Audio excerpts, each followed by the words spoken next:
I'm going to say something that's going to probably blow some people's minds. Computers are not very smart in a lot No, of things. right. David Eagleton, who is a neuroscientist at Stanford, professor of neuroscience at Stanford University, and he's the the technical advisor to West Wing. So he's thinking a lot about it. He says, we can't get a computer to do what a 3-year-old can do. A lot of movies or TV shows will talk about computers becoming conscious, Right. and we hear a lot about things like brain uploading and the singularity. Right. So tell us about that. What's that all about? Well, that's another look. If you don't have God and you're a believer in science, and atheists tend to be, science is going to cure all. And you don't have God, well, then how are we going to live forever? Because it's hard to imagine that these bodies that we have, we're really going to get them to live forever. Well, then you can upload your brain into a computer, and this computer can even be like an avatar. The thing about that is we're not even close. I mean, if you look at my book, I talk about this at length. We aren't within, in fact, a lot of people will say we're not within thousands of years of uploading somebody's consciousness into a computer. In fact, you and I, Tim, as people who believe that we have souls, right, don't believe that you can't upload your soul right into a computer. That's never going to happen. Mm-hmm.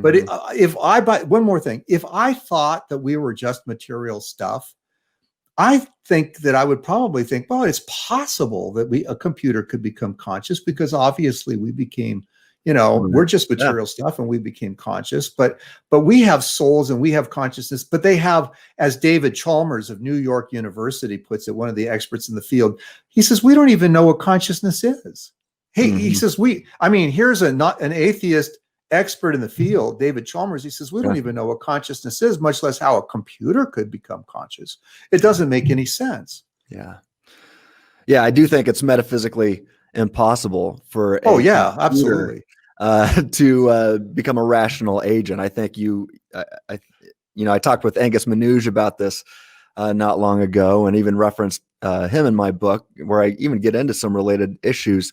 I think you need both intentional states of consciousness and libertarian freedom to be a rational agent. And I think everybody agrees that even if computers could possess intentional states of consciousness, many would say that even atheists would say, no, that's impossible. I think of Alex Rosenberg, an atheist at Duke University, who says, no, of course, computers aren't intentional. They don't possess intentional states of consciousness. And because of that, neither do you, because he assumes that you're just as material as as your laptop.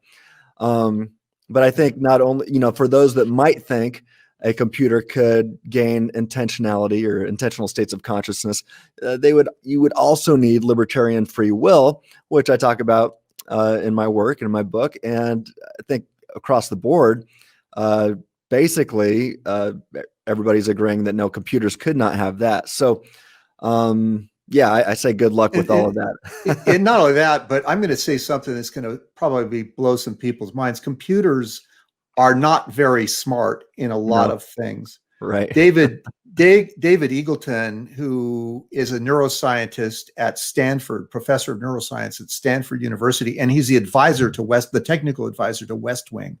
So he's thinking a lot about it. He says, we can't get a computer to do what a 3-year-old can do. A 3-year-old can put stuff in a dishwasher, navigate a room full of complex furniture, and manipulate his parents. We can't get a computer to do anything of the kind. Computers are incapable of understanding that, but I digress anyway. But this isn't going to happen. This is just a hope. But see, they understand, atheists, naturalists desperately want to believe that can happen because it's their only possible physical salvation. Wow. They desperately want to believe something. I mean, they desperately want to believe. You call that a blind faith, maybe? Well, the fear of death is driving them to believe what will never happen. Ooh, interesting. All right. So